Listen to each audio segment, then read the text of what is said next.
बाळा, आमचीच आठवण काढत होतास ना, त्यामुळेच तर आम्ही प्रकट झालो. अरे मायबाप मानतोस ना आम्हाला, मग तुला पैशांची गरज असताना सांगायचं ना. कोणापुढेही हात पसरू नकोस. लोक 2-4 हजारांची मदत करतीलही, पण तुझ्या मागे सर्वांना तुझी मजबुरी हसत सांगतील. आता तुला कोणापुढे हात पसरण्याची वेळच येणार नाही. तू आजपर्यंत भरपूर दुःख सहन केलंस. लवकरच तुझ्या रडक्या भाग्यात सुखाचे दिवस येतील.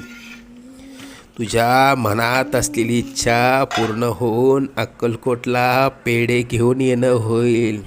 येशील ना आम्हाला भेटायला अक्कलकोटला? सगळं मनात